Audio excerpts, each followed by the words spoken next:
જય સ્વામિનારાયણ.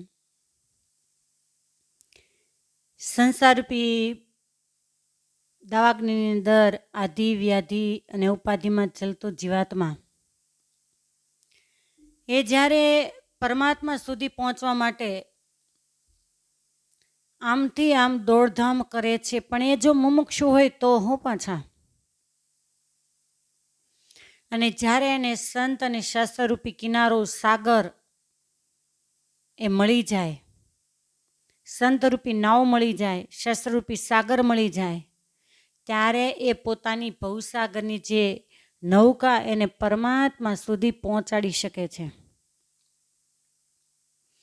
અને આપણા જે આર્તદ્રષ્ટા ઋષિમુનિઓ, સંતો, મહાપુરુષો એમણે જે સંસારને દુઃખનો દરિયો કીધું એ બિલકુલ સચોટ 100% સત્ય સનાતન છે. કોઈ એમ માને કે અબજોની મિલકતની અંદર જીવનાર જીવાત્માથી સુખી છે, કરોડોના બંગલાની અંદર રહેનાર જીવાત્મા સુખી છે, તો સંસાર દુઃખનો દરિયો કેમ? પણ જે પડી ગયા છો તમે બધા, એ તમે તમારા અંતરાત્માને પૂછી લો કે સંસારમાં કેટલું સુખ છે. કાયમ સંતો અને શાસ્ત્ર એમ કહે કે સંસાર છે એ દુઃખનો ભરેલો એક દરિયો છે, સંસાર છે એ ઊંડી ખાય છે કે જેમાં પડ્યા પછી કોઈ બહાર નીકળી શકતું નથી, સંસાર છે અંધારિયો કૂવો છે કે જેમાં ઉજાસ જળતો નથી. અને ત્યારે જેને હજી 4 ફેરા ફેર્યા નથી ને એ બધાને એમ થાય કે આ એકલું શું કામ બોલ્યા કરતા હશે, સંસાર આવો છે ને સંસાર આવો છે ને સંસાર આવો છે. પણ હજુ એ સંસારમાં ગયા નથી એટલે એને અમારી વાત એ સમજાતી નથી. અમને ઘણીવાર એવું દુઃખ થાય કે આ લોકોને આટલી ખબર કેમ નહીં પડતી હોય. સીધું અને સાદું સરળ વૈરાગ્યનો અંકુર ફૂટે અને અંકુર ફૂટતાની સાથે જ મોટું વટવૃક્ષ થઈ જાય એવી સત્ય હકીકત છે. જે પરિવારની અંદર રહેતા હોય એ પરિવારના વડીલો પણ ક્યારે એમ નથી કહેતા કે આ સંસારમાં ખૂબ સુખ છે. તો વ્યક્તિને પરમાત્મામાં સુખ કેમ નહીં મનાતું હોય?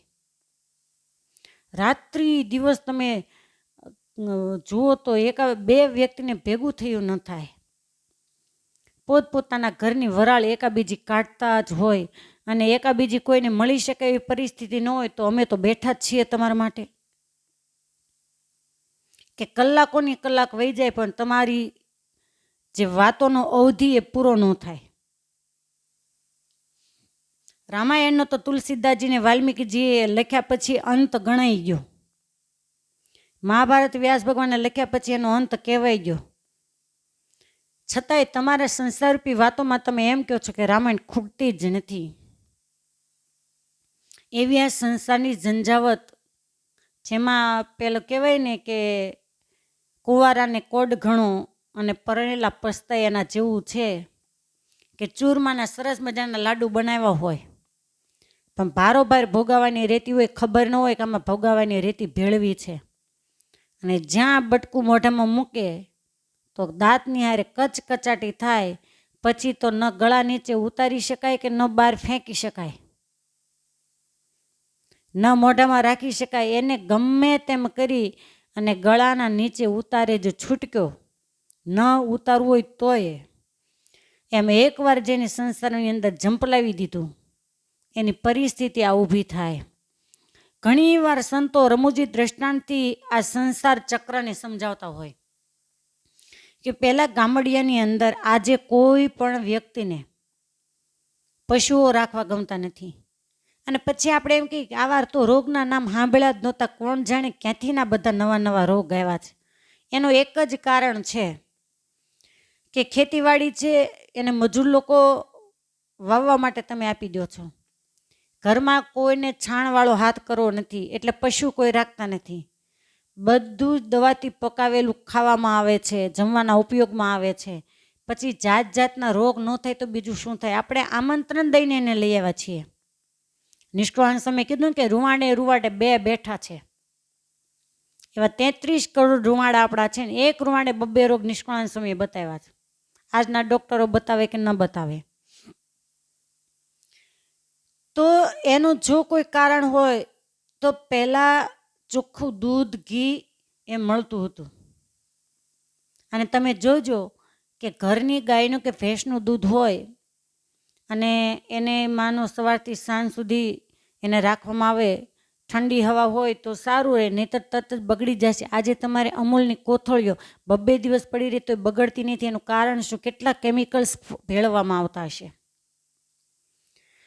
તો પહેલાંના જમાનામાં આ રીતે પશુઓ રાખવામાં આવતા હતા અને ઘરે ઘરે પશુઓ હોય એટલે દૂધ બધું બાજુનું કોઈ પણ ગામ હોય, શહેર હોય કે જ્યાં વેપારી લોકો નિવાસ કરતા હોય ત્યાં વેચવામાં આવે. તો એવી જ રીતે એક પરિવારની અંદર પશુધન રાખનાર વ્યક્તિ આખો દિવસ ગાયો ચરાવવા માટે જાય, એની પત્ની છે વધુ ઘટું બધું દૂધ છે એ બાજુના શહેરમાં વેચવા માટે જાય.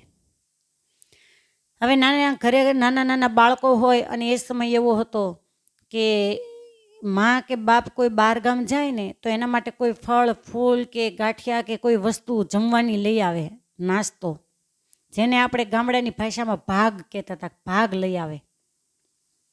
એટલે છોકરાઓ ખુશ થઈ જાય. અને છોકરાઓ એની મમ્મી બહાર ગઈ હોય તો એને આવવાના સમયે રોડ ઉપર આંટા મારતા હોય, હાઈવે ઉપર, કે હમણાં આવશે ને કંઈક લાવશે. તો આ રીતે પશુધન રાખનારની પત્ની એ શહેરની અંદર દૂધ વેચવા માટે જાય અને વળતા ક્યારેક દૂધ બધું વેચાઈ જાય, ક્યારેક થોડું પાછું આવે, તો પાછા વળતી વખતે કાંઈ પણ નાસ્તો છોકરાઓ માટે લાવે. એક દિવસનો સમય જ્યારે એની પત્ની છે એ ઘર તરફ પાછી આવે એટલે છોકરા ઝાપામાં રમતા હોય કે માં શું લાવી, માં શું લાવી, માં શું લાવી પૂછ્યા કરે. એટલે આપણે સૌ કોઈ જાણીએ છીએ કે આપણા સીસી કેમેરા આપણા ઘરની અંદર ગોઠવેલા હોય ને, એ તો કદાચ તમે ખોલો ત્યારે તમને ખબર પડે કે તમે શું કર્યું અને ક્યાં ગયા હતા. પણ આપણા જે પાડોશના સીસી કેમેરા હોય ને એ પાવરફુલ હોય. તમે ઘરમાં પગ મૂક્યા પહેલાં એ તમારી સીઆઈડી ચોકીદાર કરતી હોય તમે ક્યાં જાઓ છો ને શું કરીને આવ્યા. રોજનો નિયમ પાડોશને એમ થયું કે આ રોજે છોકરાઓ બોલ્યા કરે કે માં શું લાવી. આ એનો ઘરવાળો કાયમના માટે પશુ ચારવા માટે જાય, દૂધ વેચવા માટે આ બાઈ જાય અને એના ઘરવાળા માટે આ કાંઈ રાખતી છે કે નહીં રાખતી હોય જે કાંઈ લાવે છે એ. એટલે સાંજ સમયે જ્યારે એના પતિ ઘરે આવવાનો સમય થયો એટલે ઝાંપે પહેલાં પાડોશણ બેન છે ને બેસી ગયા કે ફલાણા ભાઈ તમને કંઈ ખબર છે? બોલે શું? તો કે તમારી ઘરવાળી અને છોકરાઓ તમે ગયા પછી શહેરનું સુખડું રોજ લાવીને ખાય છે, તમને ક્યારેય ઢેફલું દીધું? પેલો ભાઈ કહે છે કે ના ભાઈ, મેં તો ક્યારેય સુખડી ખાધી નથી. તો કે એ જ વાત છે, આખો દી ઢોરની પાછળ તમે પશુ જેવા બની જાઓ છો અને ત્યારે સાંજે દૂધ ભેગા થાય છે અને એ દૂધ વેચી અને શહેરમાંથી સુખડું લાવી અને બધા ઉજાણી મનાવે છે. તમને આપતા નથી તો જરાક વિચાર કરો. આટલી જ દિવાસળી મૂકી દીધી. પહેલાંને મનની અંદર સંકોચ થાય કે મારી ઘરવાળી એવું કરે નહીં, પણ કદાચ સાચું હોય, મારી ઘરવાળી એવું કંઈ કરે નહીં પણ કદાચ સાચું હોય. વિચારે કાંઈ વાંધો નહીં, સાબિતી કરે, છૂટક્યો. બીજા દિવસે રોજના ક્રમ પ્રમાણે પેલો ભાઈ તો પશુ ચારવા માટે જતો રહ્યો, પેલી બેન છે એ દૂધ લઈ અને શહેરની અંદર વેચવા માટે ગઈ.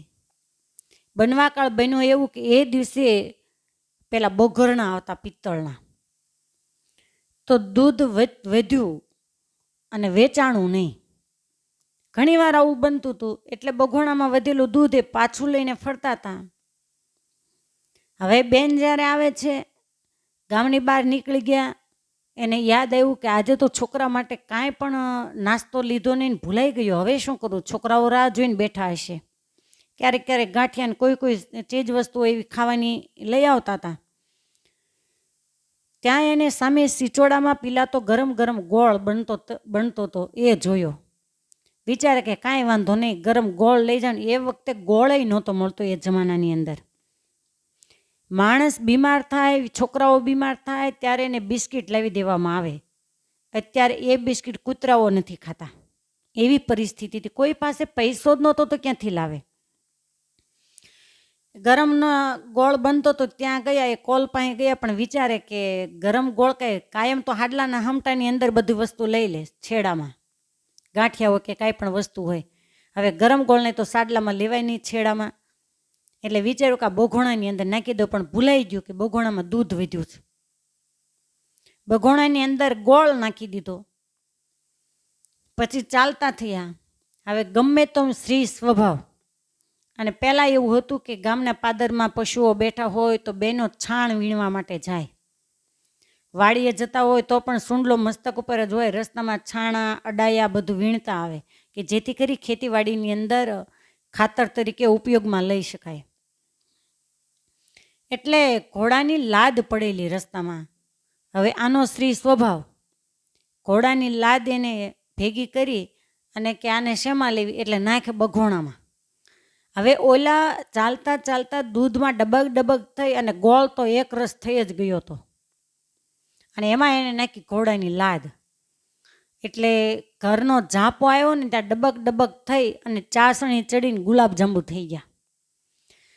હવે આજે પેલી પાડોશણની કાન ભંભેરણીથી એનો જે ઘરવાળો એનો ધણી છે એ ચૂપકીથી વહેલા આવી અને જે ઢાળિયું આપણે કહીએ, ફરજો જેને કહેવામાં આવતો કે રહેવાના ઓરડા હોય ને સામેના ભાગે પશુ બાંધવાનું સ્થાન જેને ફરજો અને ઢાળિયું કહેવામાં આવે, ત્યાં ગમાણમાં સંતાઈ ગયેલો કે આજે હું જોઉં કે શું બને છે, હકીકતમાં વાત સાચી છે કે ખોટી.